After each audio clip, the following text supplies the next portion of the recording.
Welcome to Pagan Coffee Talk. If you enjoy our content, please consider donating and following our socials.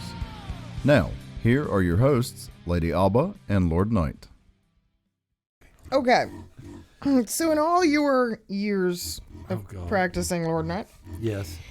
how many house blessings have you been asked to perform? Not counting my own? Yeah. Okay. Maybe about a handful, maybe about 5 Yeah. or so. And of those, how many of them were because someone believed there was something evil, supernatural, haunted in their home? At least 2. At least 2, yeah.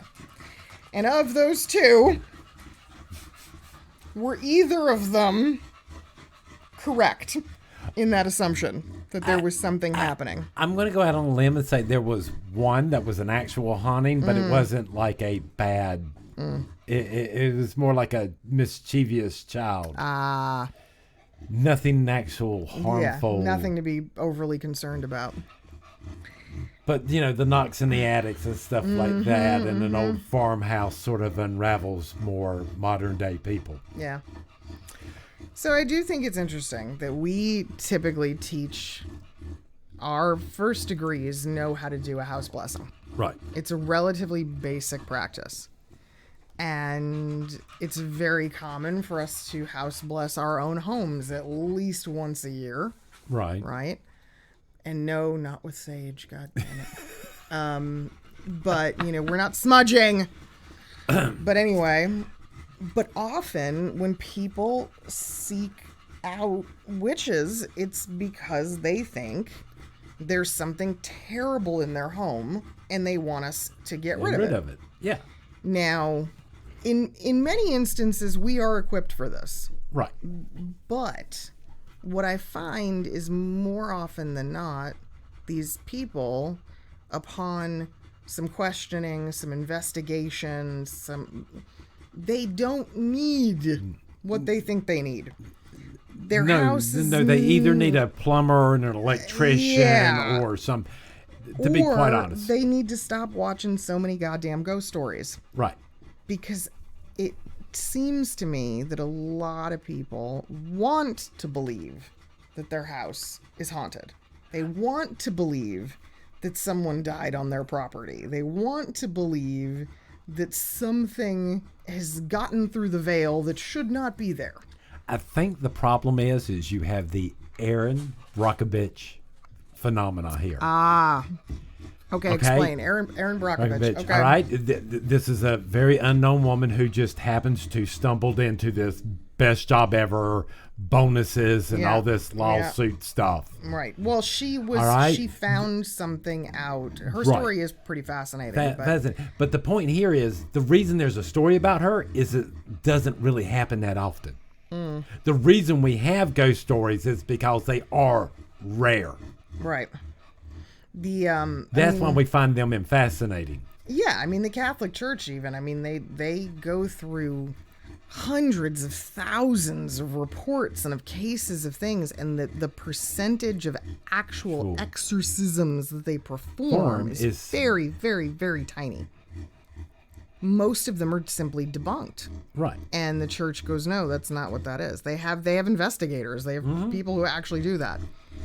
But I find it interesting how so many people want something to be there, but then claim that they don't want it to be there and want to seek us out to get rid of it. Do you know what I mean?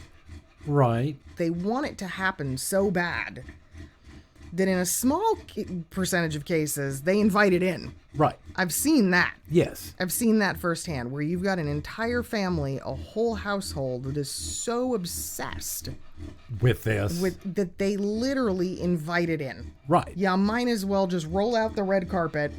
Well, these are like the YouTube videos you see every so often where some idiot takes a Ouija board out to the middle of a cemetery. Yeah. And then bitches for 2 weeks later about something fell in them home. Yeah. What do you think was going to happen? Right. And so I think it's really kind of that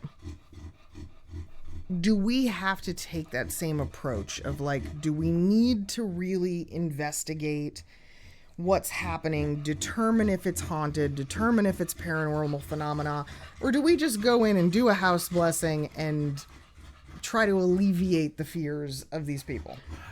I hate to be this way. The majority of the times it's more the latter. Yeah. It really is. I mean, because again, with the way I know how to do house blessings and how things work, I don't need to do no research. No. If I find something in a house I don't like, it's removed then, worry about later. I mean, that's the irony, you know? I feel like most of the time it's a very like, and I hate to use this analogy, but I am a child of the 80s. It's like the Ghostbusters. You trap it. Right. You trap it, and you either have two choices. You remove it, you take it somewhere else where it can literally do no harm or very little, or you keep it. And then it's part of your collection. In some cases, you can send them on their way. Yes. But if it's a genuine haunting, they don't want to go. What? They don't want to leave. They're having fun. well, again, and then you still have the problems of, and watching these shows and stuff like this, there's no way to tell the difference on a spiritual or a technological level, the difference between an echo, an actual haunting, an echo in a thought form that was accidentally left behind.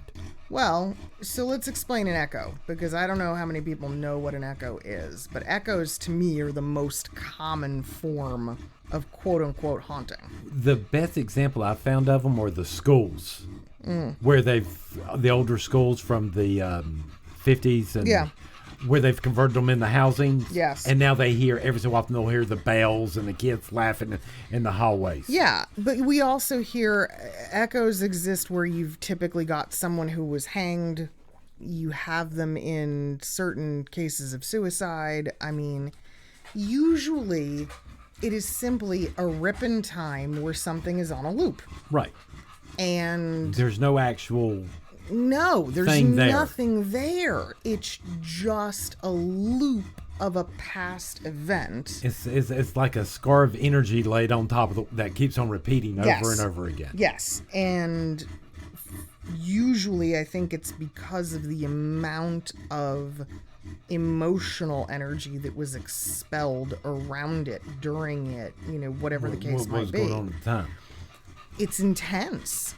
And yeah, like, well, what you're saying, like, okay, if you have a school, you know, it's been converted into house. I mean, come on, day in and day out, you got kids running in the hallways, you got the bells, you got the announcements, you got kids starting puberty and emotions going all sorts of age. God. You got energy going all over the place. Everywhere. So yeah, it can get stuck. Right. That's but those things, other than the fact that they're creepy. They don't do anything. No. They don't harm anyone. They don't have any impact. As a matter of fact, they can't see you. They can't interact with you. Nothing. If anything, it's more annoying to us because it's like that stereo that's a little too loud in the apartment. Yeah, and I'm like, door. would you please shut up? Yes. Would you please stop it? Yeah, because you're distracting and you're annoying. Exactly. But I've tried, I mean, like, if you try to talk to them, oh, God, there's nothing. There's nothing there. So that's an echo. Right. And echoes are very common. And then we have, what was the other one you said? Thought forms. Okay, so thought forms. So let's explain thought forms. Thought forms. Yeah. Thought forms is literally your own thoughts manifesting in a different form to do a pre-programmed task. Pre-programmed task. Explain. Guard said facility. Guard this area. Protect these people. So, but it's intentional. But it's intentional. Okay. So a thought form for a lot of us is a house guardian. Right. Or a dragon. Right. Or a pet, or it's usually large not supernatural is the wrong word. It's usually a large mythical creature. It's something you would associate with protection. And Yeah. And, sometimes you let it follow your kids or, yeah. But the thought forms, we feed them. We feed them, yes. We do it on purpose. We interact with them. It was very, this has been going on for years. People call them homers because they're the home. Yeah. Exactly. Spirit. Yeah. So you have a homer. They're fine. As long as your mental state is where it needs to be, then yeah, they're doing their thing. I've had house guardians that annoy my dogs, because they get a little too rambunctious. And when they're a little bit more intelligent than an echo, they're not like an actual disembodied soul. No.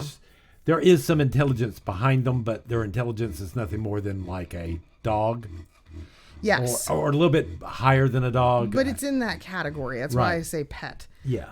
In Jewish mythology, the closest thing you've got is a golem, right? It was the clay man. You put the scroll in its mouth, and it came to life, and its only purpose was to fulfill what was on the scroll.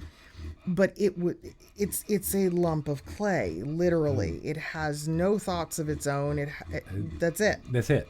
And yeah, it's pretty much what they are, and we still use them today. Now, an actual ghost is an actual soul, a disembodied soul, right? Still stuck in this world, right? It's a trapped spirit, and the belief is if they are trapped for long enough, and they are displeased, that soul will morph, transform, level up into a poltergeist or a more benevolent spirit. Personally, I think they just start doing things to get emotional energy to survive. They're children. Yes. They're like children. They just do things to get attention because, yes, that's what keeps them going. Right. On the other hand,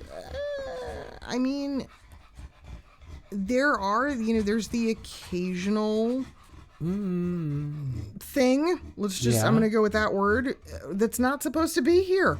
No. It's from somewhere else. It is literally not supposed to be here. And here's the way I look at it. Most of those entities, I don't feel like they're out to hurt people. I don't feel like they're actually out to do harm and damage. I liken it to ourselves. If we woke up and found ourselves in a different dimension that we don't belong in, we're a bull in a china shop. Right. Not for any other reason than we don't even know how the rules work here. Right. You're in panic mode, doing whatever you have to. Trying to get the hell out. Yeah. One day you woke up on Mars. Right. You don't have a clue. And for all we know, in their world, right, there's no gravity. Right. They don't understand. So everything is chaos. And I think that's a lot of what happens when people are like, oh my God, yeah. Well, and then you normally wind up with some idiot sitting there poking some unfortunate spirit going, oh, here, let's do Ouija board. Let's do that. Yeah. Let's just irritate you. Even. Yeah. You're already out of your place. So then you're going to get bitch slapped. It's going to happen. But again, this is how it normally goes. Yeah. I also see, and again, this is a lot of modern, I feel like everybody's like, I have a Wendigo in my backyard, or I have a, skinwalker, or this, or that, or, a boo hag. And I'm like, stop it. Just stop it. Why? Why does every walk in the woods have to result, right? In some fairies and mystical. Yes. Why? Why? I don't understand it. I have been alive for 45 years. I can count on one hand the number of times I have encountered anything that even remotely weirds me out like that. And it weirded me out enough that I'm like, I'm not stopping. I'm not going to interact with you. I'm not. No, you go your way. I'm going my way. I have nothing to say to you. All right. I do not have the energy or the effort right now to deal with you. No, and I will tell you one that's really funny, and because it will always stick with me. It was a section of highway. I was driving from here to New Orleans, and it was a section of highway in Mississippi that, so help me, I was like, this is the creepiest place on earth.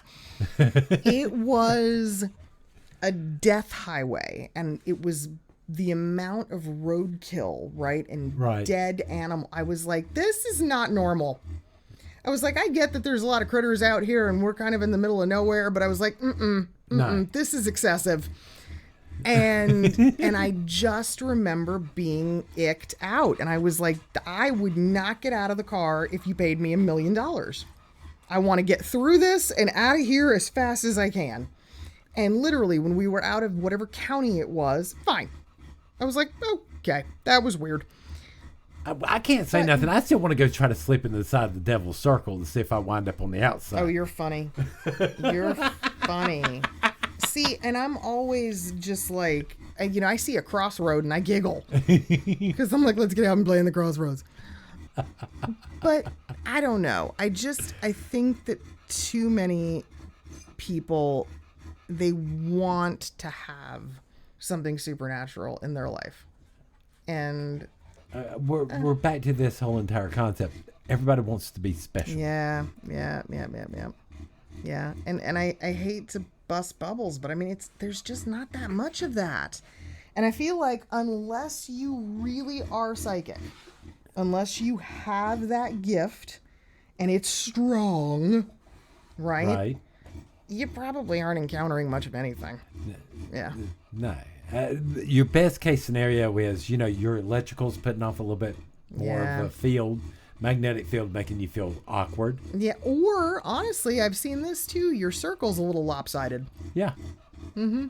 If your circle's a little wonky, if the energies aren't quite flowing the way they should, make sure you don't have an oblong. Seriously, because that could cause a disruption because the balance is off. That'll make things feel weird. Yeah, if you think about it this way, it's kind of like, trying to drive your car with an unbalanced tire. Yeah. Oh, yeah, that's a good one. It's never going to go well. No, it's not. I will say electrical, though, is the big culprit most of the time. Yeah. But I've seen it. I've seen it in my own house where I have a list written down of all of the electrical oddities that have taken place at my house over the years of having the church there. Right. And I can always pinpoint. I can always be like, this is not like, I remember being on the phone with customer service with my alarm company.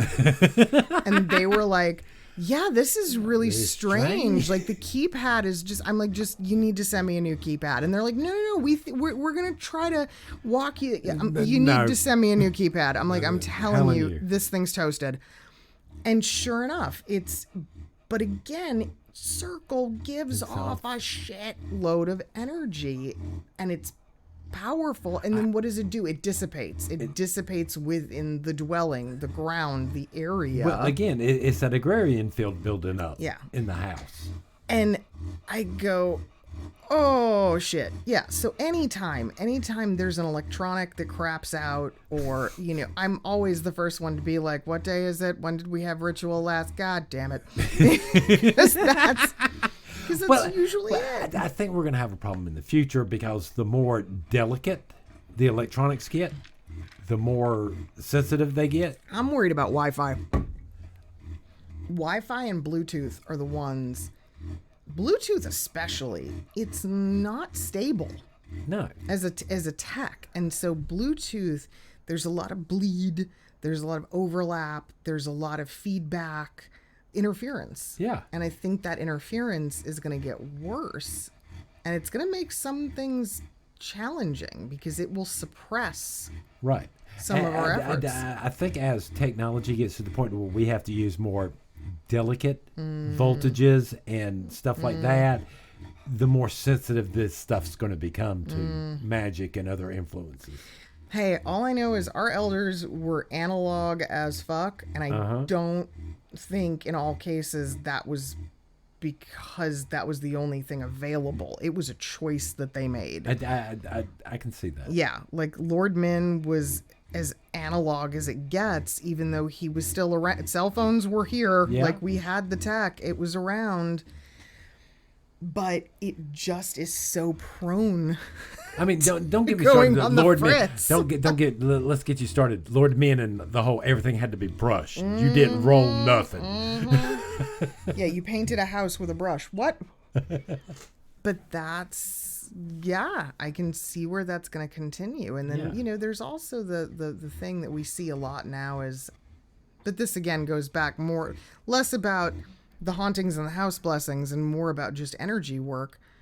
We're all trying to get out into nature. We're all trying to connect. We're all trying to disconnect from the technology, but it's unavoidable at this point. You go to a public park, there's Wi-Fi. Yes. You go to. I mean, you got OnStar everywhere. Yeah, you go to campgrounds. And what's the thing Elon has? Where is the Starlink? Oh God, I don't even know. I don't even follow that. I'm like, yeah, okay. Because again, how many annoying pagans have I seen do this whole entire? Hey, I'm doing Wi-Fi in the middle of a hill out in the middle of nowhere. But that's what I'm saying. Like, we are so, as a world, right, a planet, we are so plugged in. Everything is so wired and connected. We can't be blind to that and think, well, oh, okay, I'm out in the middle of the forest. Are you really? Do you have a cell phone signal? You're not disconnected from the world. You're not disconnected. Yeah. But, and even still, even if you didn't have Wi-Fi, that damn phone can still track you. The power lines. I remember distinctly the time that you and I were at a gather and we were like, are they? Yes. And I was like, it's the only clearing. Circle was being cast under power lines. Yeah, under high tension power lines. I was like, oh my God. There's no wild. Wild. I was like, this could be really, really bad. And I mean, look, I get it, right? It was what they had available. I mean, it was what it was, and sometimes you got to deal. I'm sure that somebody kicked themselves in the ass on that afterward, or when they realized it. It gotta be, But yeah, those are the sorts of things we need to pay attention to. It's interesting. So yeah. Yeah, I always kind of make that distinction, though, of is it really? But shows like, what was that, Ghost Hunters and stuff? Oh, God, they're everywhere. I think they actually went a long ways to start helping some of this stuff by showing common day problems that people thought were hauntings. Yes, but if you go onto YouTube, holy crap, there are amateur ghost hunters and ghost hunting channel everywhere. Everywhere. And everyone has a witch on demand, that walks in and just starts spouting all kinds of things about what they're feeling and what's there. And I'm like, oh boy. I don't know. I just don't think there's that many damn haunted places. I just don't. I think they're rare. I think they're more rare than we... Alcatraz. Right. Alcatraz scared the shit out of me. I went and I did one of the tours, and you could actually go into the prison. I was fine on the island. When we went into the cell block, I was like, I need to leave. That was like, one of the few things that gave me the absolute heebies. But, I go into abandoned buildings and I'm like, nothing. Just, whatever. It's just abandoned. That's a raccoon. Making babies in the corner. Yeah. I still want to go to the hotel from The Shining. Oh, yeah. It's a resort now. Yeah. Yeah, you can go anytime you like.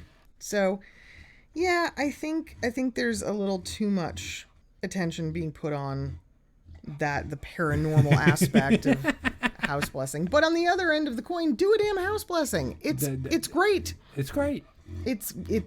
I think it's just don't use sage. Stop with the sage. Have you explained the sage? Have you explained this? I'm not sure if we have. All right, well, just in case, and for anybody who hasn't heard previous episodes, so sage is an insulator. And when you use it in a space that has already been cleansed, it magnifies the energies that are present. So years ago, a Native American friend of mine who's now passed, she had 2 different types of smudge. She had sweetgrass and she had sage. The sweetgrass was what you smudged with to clear. Right. And to eliminate. Yep. Right. And to drive things out of the house. And then you went back through with the sage to retain. Yeah. To build a barrier. Yeah. When smudging was going mainstream for whatever, like when that started to blow up, I remember her and I sitting down and having a conversation, and I was like, they're using sage. They're smudging. Yeah. They're running around. People are running, chanting, praying, doing whatever. And she just shook her head. She was like, "Oh, wow."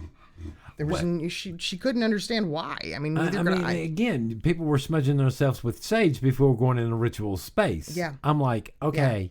Yeah. You just put on a wetsuit to get into the shower. Yeah. It's a very odd thing, and again, it became.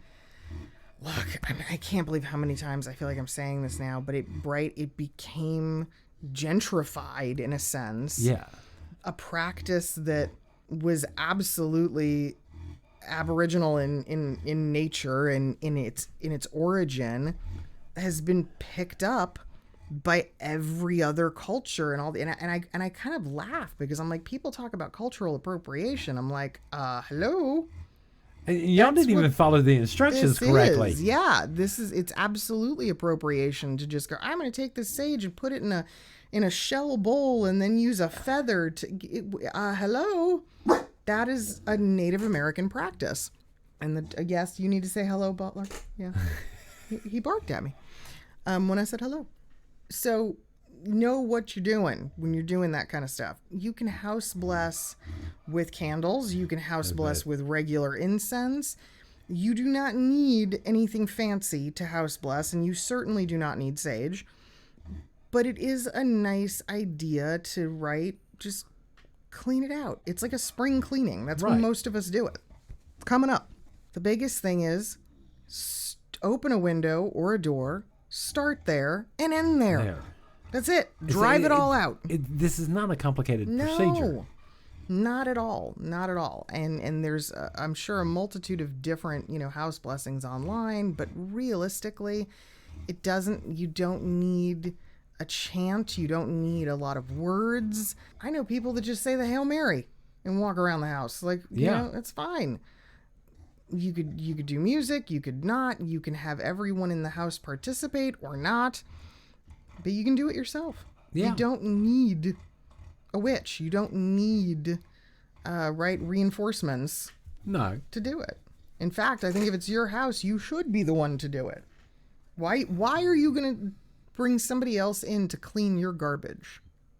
That's an interesting way of putting it. But you're right. A house blessing, to me, that's what you're doing. You're cleaning up. You're clearing out. I mean, because the majority of times I've done it, I don't know about you, but the majority of the time I always try to get the homeowner involved. Yes, I feel like you have to in that situation. Because again, to me, it's like, if my kitchen's dirty, I'm not calling somebody else. Like, I'm going to clean my kitchen. So it's your baggage. It's your filth.